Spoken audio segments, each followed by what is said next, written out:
Hello and welcome to DCTV. I'm your host, Goblin and Green. Today we're here to talk about Flash, Episode 9. Now, this episode starts with a lot of shit like the Flash, like saving a cat out of a tree. It's very stereotypical, like, I'm a superhero, whatever. And it kind of shows us what he does when, he's not fighting, like, villains that can, like, change the weather or, turn into toxic smoke and murder people. So that's kind of nice, but it does feel a little bit like it's filling some time. This episode has a lot of emotional, like, lovey-dovey kind of moments, which is very reminiscent of the comics, but that doesn't mean that it's necessarily good. To me, it's okay, it's passable because of how old the relationship is in the comics, and it does feel like someone from comics wrote it with the help of the CW. Now, if you get into the meat of the story, throughout the show, people have been kind of wondering about, Harrison Wells and whatever. And in this episode, it kind of shows us what's happening with him. We learn that he's lost his wife, and we learn a little bit about his past. He's a very mysterious guy. So it's nice to kind of get a little insight into what's going on. That's basically part of the show where you start to feel the most for him, even though, it's shit later. We'll get into that. We also get to see more of the Reverse Flash in this episode, which is very nice to see. He's been very like in the shadows and stuff for the past couple episodes, and it's nice to see a bit more of him. He's pretty fucking badass for a man wearing a fucking yellow banana suit. Basically, he goes and steals this kind of tachyon generator, and long story short, he murders a lot of fucking people, and it's so cool to kind of see him show off like how the Speed Force can be used for just straight up murder. And that's awesome. I think that was done very well with him. Now, this kind of leads into kind of the first confrontation between the Flash and the Reverse Flash. I mean, in fact, this is the episode where the Reverse Flash gets his name. I kind of know how to feel about their first kind of interaction.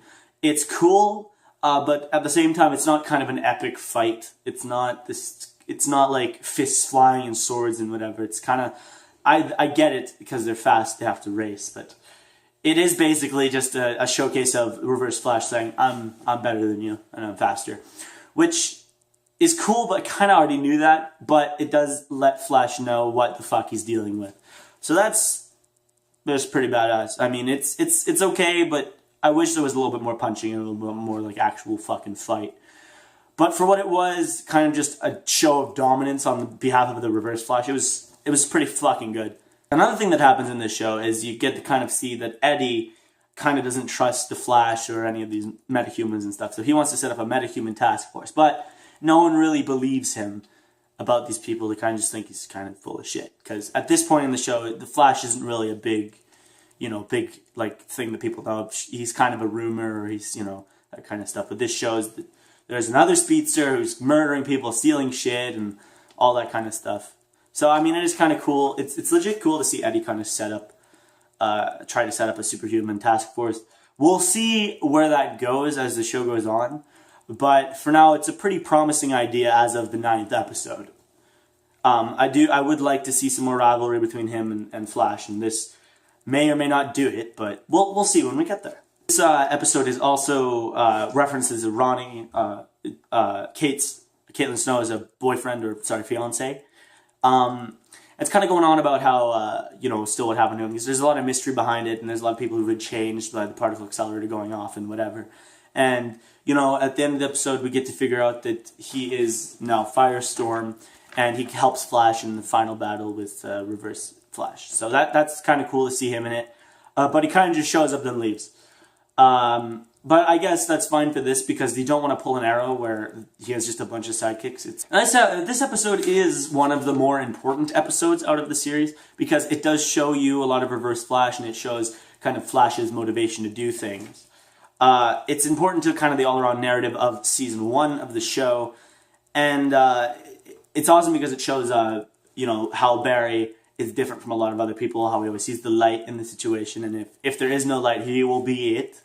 And it's kind of the character struggle with him, kind of figuring out what he wants to be, and this kind of really highlights that he is different from Reverse Flash. Reverse Flash is quite literally the reverse of Flash, which really plays very well in this. They do set up a lot of story elements that are awesome too. They set up, a lot of the stuff with Harrison Wells as Reverse Flash. They kind of hint at a lot of stuff where keep the mystery behind how Harrison is Reverse Flash, how that all works. It gets explained later episode. We'll get there. We'll get there. Oh, and just as an aside, this episode had this great thing with dads.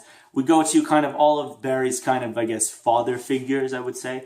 We go to Harrison Wells, we go to Joe West, and we finally go to Barry's dad. And it was awesome. Those conversations were great. I enjoyed them a lot. I like how his dad's telling him, just be what you want to be. Harrison's telling him to push himself, and, Joe kind of just doesn't trust Harrison and thinks, Joe falls more in line with Barry's actual dad. It really shows that Barry's young and pretty impressionable at this point. Like, I get that he's like 20 or whatever, but there's still a lot of growing to do from there. That's kind of what makes him a little bit more interesting. All in all, I would say this episode does a fucking stellar job of setting up a lot of the threads that they need to go through and a lot of the villains that they need to deal with and stuff with Firestorm and stuff. It really sets it up pretty nicely. It's not shoving it in your face, and it actually has some legit drama, some cool scenes, some awesome villains, and it's really kind of the first episode where a lot of people saw Flash, the Flash TV show, not as the villains of the week, but as an actual narrative kind of huge structure. And this episode was one of the ones to break the mold and what kept a lot of viewership. I think if this episode, at least, or an episode like it, wasn't around between episode 9 and 10, I think you'd have a lot of viewer fall off from that. But as it stands, it's a great episode. So for me, I would give it a 7 out of 10. It was high in conflict, and it's an episode that you don't want to miss, especially if you like Reverse Flash and you like a good villain. Well, I'm Goblin and Green, and I'll see you on the next installment of DCTV. Thanks for watching.